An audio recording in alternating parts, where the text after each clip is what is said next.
আসসালামু আলাইকুম। আমি মোহাম্মদ রহিসউদ্দিন ইটফাস্ট পিএলসি থেকে বলছি।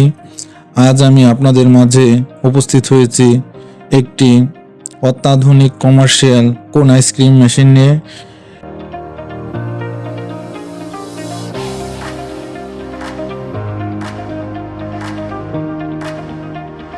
আমাদের এক শ্রদ্ধেয় কাস্টমার এটি ক্রয় করেছে ওনার শপ নাটোরে। আমরা এখানে নাটোর চলে আসছি এই মেশিনটি সেট আপ করার জন্য।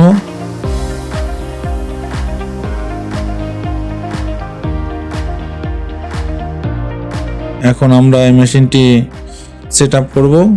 প্রথম পর্যায়ে আমরা এই মেশিনটির নজেল এবং স্টিকারগুলো সংযোগ করব এবং এইগুলো সংযোগ করার পরে আমরা এই মেশিনটি ওয়াশ করব। এই মেশিনটিতে দুটি সিলিন্ডার আছে, দুটি সিলিন্ডারে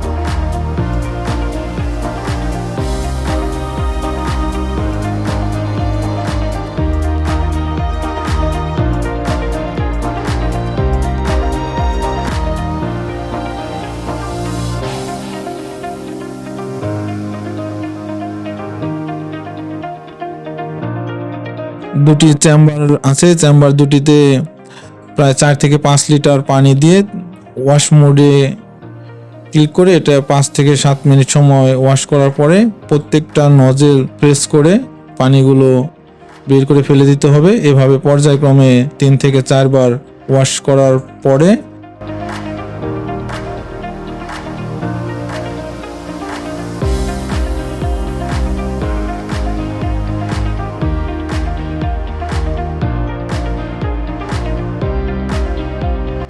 আমাদের যে কাঙ্ক্ষিত কোন আইসক্রিমের যে র ম্যাটেরিয়ালগুলো থাকে সেগুলো আমরা এখানে প্রবেশ করাবো। তবে একটা কথা বলে রাখা ভালো যে এই র ম্যাটেরিয়ালগুলো প্রাথমিক পর্যায়ে এখানে না দিয়ে বাইরে থেকে এটা মিক্সিং করে বা ব্লেন্ডিং করে দিলে সবচেয়ে ভালো হবে। এখন আমরা আমাদের সেই র ম্যাটেরিয়ালগুলো দুটো চেম্বারে ঢেলে দেব।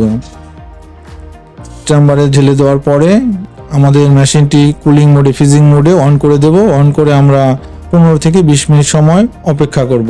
অপেক্ষা করার পরে আমাদের মেশিনটি সম্পূর্ণ রেডি কোন আইসক্রিম দেওয়ার জন্য। তো আমরা স্টিকার চেপে এখন দেখব আমাদের সেই কাঙ্ক্ষিত কোন আইসক্রিম কেমন হয়েছে।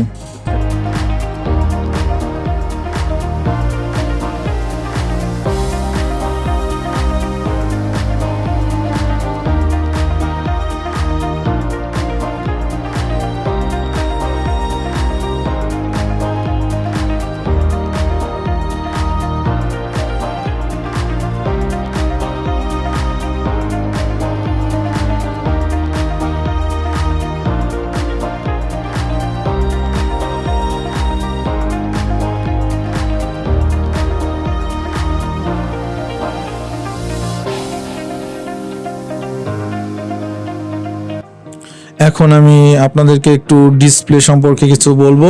এখানে প্রথমে যে বাটনটা দেখতে পাচ্ছেন এটা হচ্ছে ফ্রিজিং বাটন, মানে এই বাটনটা প্রেস করলে পরে আমাদের কুলিং সিস্টেম চালু হবে। দ্বিতীয় যে বাটনটা আছে এটা হচ্ছে ওয়াশের জন্য। এই মেশিনটা ব্যবহারের পরে এটা ওয়াশ করা খুবই জরুরি। আর 3 নম্বর পজিশনে যে বাটনটি আছে এটা হচ্ছে স্টপ বাটন। তারপরে যে বাটনটি দেখতে পাচ্ছেন এখানে একটা হচ্ছে আপনার সফট কোন, একটা হচ্ছে হার্ড কোন। অ্যাট লাস্ট যে বাটনটা আছে সেটা হচ্ছে সেটিং। এখানে ডিসপ্লেতে যত ধরনের প্রোগ্রাম আছে সবকিছুই কন্ট্রোল বা পরিবর্তন করার জন্য এই সেটিং বাটনটা ব্যবহার করা হয়। এখানে যে 3টি হাতল আছে এই 3টি হাতল প্রেস করে আমাদের এই কোন আইসক্রিমগুলো সংগ্রহ করা হয়। এখানে প্রথম হাতলটি দ্বারা প্রথম চেম্বার থেকে যে র ম্যাটেরিয়ালটা দেওয়া হবে সেটা বের হবে। দ্বিতীয় যে হাতল বা মিডিলের যে হাতলটা আছে, এটা দ্বারা প্রেস করলে পরে দুইটা চেম্বারেরই এই র ম্যাটেরিয়াল একটার সাথে মিক্সড হয়ে বের হবে, এবং অ্যাট লাস্ট যেটা আছে এটা অন্য একটা চেম্বারে, মানে পাশের চেম্বারে যে জিনিসটা রাখা হবে ওইটাই বের হবে। সবাইকে ধন্যবাদ। আসসালামু আলাইকুম।